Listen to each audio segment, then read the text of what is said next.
नमस्कार, मैं हूं शम्स ताहिर खान और आप देख रहे हैं वारदात। क्या मुकेश अंबानी के घर के बाहर मिली कार और उस कार के मालिक मनसुख हिरानी के मौत के बीच कोई रिश्ता है? क्या मनसुख के मौत के पीछे वही लोग हैं जिन्होंने मुकेश अंबानी के घर के बाहर कार रखी थी? और मनसुख हिरानी की चोरी हुई कार आखिर 17 फरवरी से 25 फरवरी के दरमियान कहां थी? पिछले 10 दिनों में इस केस की जांच के लिए तीन जांच एजेंसियां बदल दी गई। जाहिर सी बात है, मामला बड़ा है और साजिश गहरी। अब देखना यह है कि क्या मनसुख हिरानी का कातिल ही मुकेश अंबानी के घर के बाहर रखी उस कार का सच बताएगा। मुंबई एटीएस ने शनिवार को बाकायदा इस मामले में एफआईआर दर्ज कर दी। एटीएस की एफआईआर के मुताबिक मनसुख हिरेन ने खुदकुशी नहीं की, बल्कि उनका कत्ल हुआ है। लिहाजा मनसुख की पत्नी विमला की शिकायत पर एटीएस धारा 302 यानी कत्ल, 201 यानी सबूतों के साथ छेड़छाड़, धारा 34 यानी एक ही मकसद के लिए कई लोगों की साजिश और 120B के तहत मामला दर्ज किया है। विमला हिरेन की शिकायत के अलावा एटीएस ने 302 के तहत इसलिए मामला दर्ज किया है क्योंकि शुरुआती पोस्टमार्टम रिपोर्ट में मनसुख के चेहरे और पीठ पर चोट के भी निशान मिले। वैसे पुलिस फिलहाल केमिकल एनालिसिस रिपोर्ट का भी इंतजार कर रही है, ये जानने के लिए कि मनसुख को मुंब्रा क्रीक में मारकर फेंका गया या फिर डूबने से उनकी मौत हुई। केमिकल एनालिसिस रिपोर्ट से यह आसानी से पता लगाया जा सकता है। अगर कोई शख्स डूब कर मरता है तो फेफड़ों, खून और बोन मैरो में उस पानी के अंश जरूर मिलते हैं जिस पानी में वो डूबा है।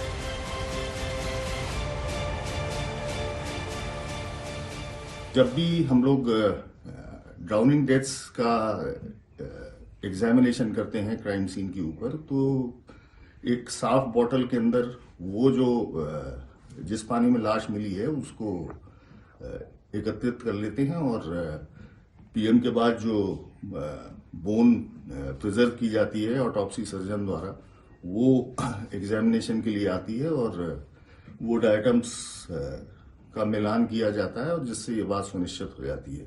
अगर व्यक्ति मरी हुई हालत में पानी में डाला जाएगा तो डायटम्स जो है वो नहीं मिलेंगे, क्योंकि जब वो पानी में जाएगा तो सांस नहीं लेगा, इसलिए ना लंग्स के थ्रू ब्लड में जाएगा ना बोन मैरो में जाएगा।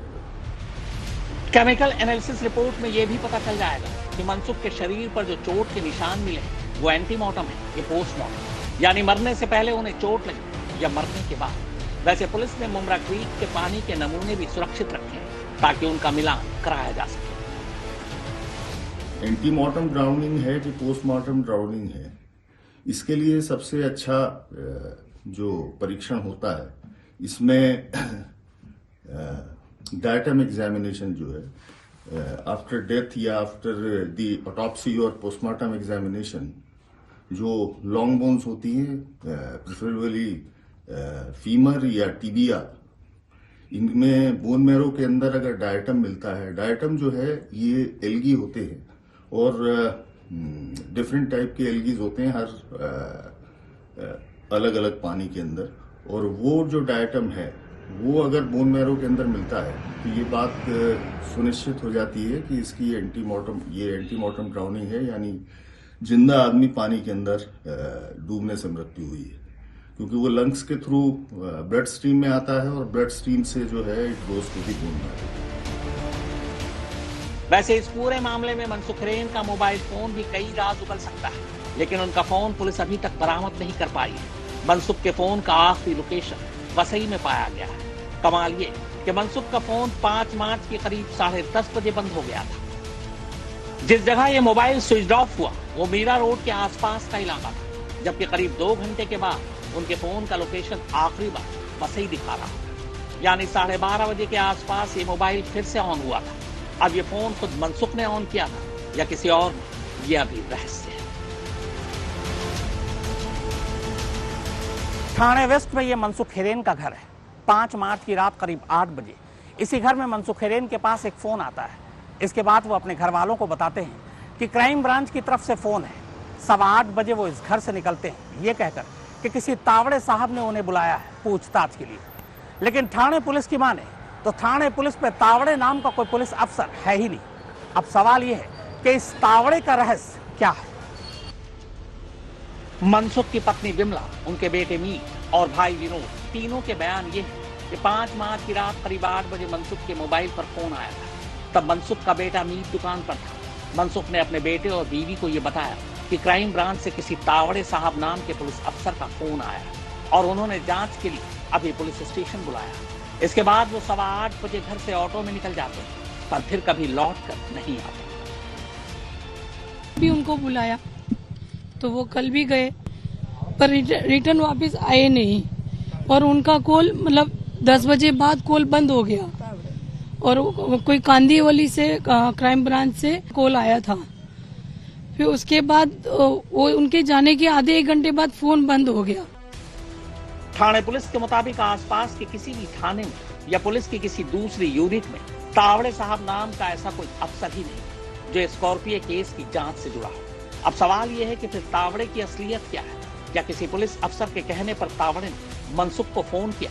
क्या तावड़े फर्जी नाम है या फिर तावड़े वो शख्स है जिसका स्कॉर्पियो में विस्फोटक रखना और स्कॉर्पियो को अंबानी के घर के बाहर पार्क करने में कोई रोल है? अगर तावड़े का सच सामने आ जाए तो रहस्य से पर्दा हट सकता है। मुंबई एटीएस ने जांच अपने हाथ में लेने के बाद रविवार को मनसुख के परिवार से करीब 4 घंटे तक पूछताछ की। एटीएस चीफ जयजीत सिंह खुद इस जांच की निगरानी कर रहे हैं।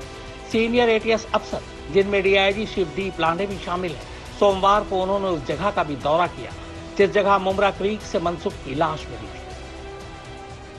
मनसुख हिरेन की लाश जिस तरीके से पानी और कीचड़ में पड़ी मिली, उसने कई सवाल खड़े कर दिए। हालांकि शुरुआती पोस्टमार्टम रिपोर्ट मौत की सही वजह नहीं बता पा रही है। इसके लिए केमिकल एनालिसिस के रिपोर्ट का भी इंतजार किया जा रहा है।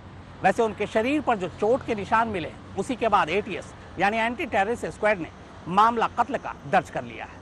अब पुलिस ये पता लगाने की कोशिश कर रही है कि मनसुख को मारने के बाद पानी में फेंका गया या फिर डूबकर उनकी मौत हुई है, और यही वो रिपोर्ट बताएगी जो केमिकल एनालिसिस के जरिए सामने आई।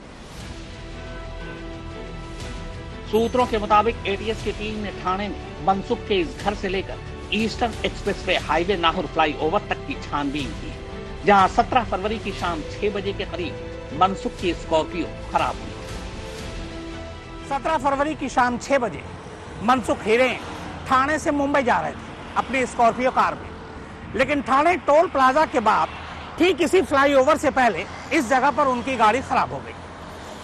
काफी कोशिश की, जब गाड़ी दोबारा नहीं चली तो उन्होंने अपनी गाड़ी को इसी जगह छोड़ दिया और फिर ओला करके यहां से आगे बढ़ गए। इसके बाद अगले दिन दोपहर 12 बजे यानी 18 फरवरी को 12 बजे वो एक मैकेनिक कम ड्राइवर को लेकर इस जगह पर पहुंचते हैं, लेकिन यहां से उनकी गाड़ी गायब मिलती है। इसके बाद वो तमाम आसपास के इलाकों की पार्किंग में सबसे पहले गाड़ी को ढूंढते हैं, लेकिन जब गाड़ी नहीं मिलती तो फिर 18 फरवरी की शाम 5 बजे वो विक्रोली थाने में जाकर अपनी गाड़ी की गुमशुदगी की रिपोर्ट लिखाते हैं। आज तक की टीम ने भी थाने में मनसुख के घर से लेकर उस फ्लाईओवर तक की दूरी नापी और उस जगह की पड़ताल।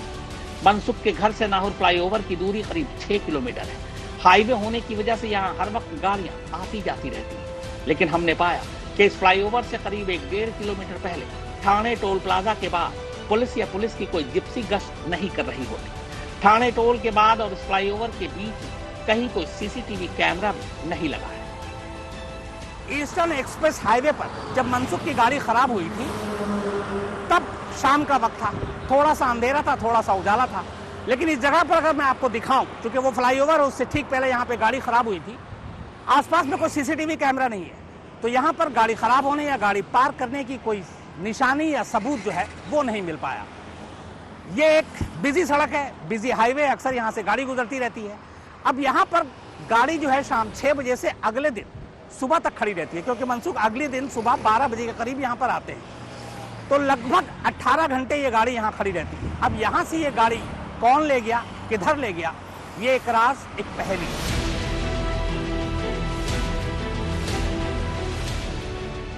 18 फरवरी शाम 5 बजे विक्रोली थाने में मनसुख हिरेन स्कॉर्पियो की चोरी की जो रिपोर्ट लिखवाते हैं, उस पर साफ साफ लिखा कि गाड़ी 17 फरवरी की शाम 6 बजे खराब हुई थी। तब उन्होंने गाड़ी वहीं सड़क किनारे छोड़कर ओला बुक किया। पुलिस ने उस कैब ड्राइवर का भी पता लगा लिया है। उससे पूछताछ की गई तो पता चला कि मनसुख ने ओला क्रॉफोर्ड मार्केट के लिए बुक कराया था, लेकिन रास्ते में अचानक किसी का फोन आ गया, जिसके बाद मनसुख बीटी की तरफ चले जाते हैं और वहीं ओला छोड़ देते हैं। मुकेश अंबानी के परिवार को मिली धमकी और उनके घर के बाहर मिली कार में जिलेटिन का बरामद होना मामले को आतंकवाद की तरफ ले जाता है। यही वजह है कि अब मामले की जांच एनआईए को सौंप दी गई है।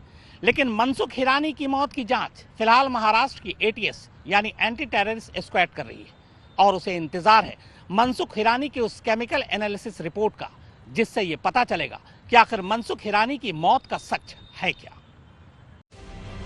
गाड़ी की चोरी की एफआईआर के मुताबिक इसके बाद अगले दिन यानी 18 फरवरी को दोपहर 12 बजे मनसुख एक मैकेनिक को लेकर ईस्टर्न एक्सप्रेस हाईवे पहुंचते हैं, पर उन्हें वहां गाड़ी नहीं मिलती। अब यहां कई सवाल हैं।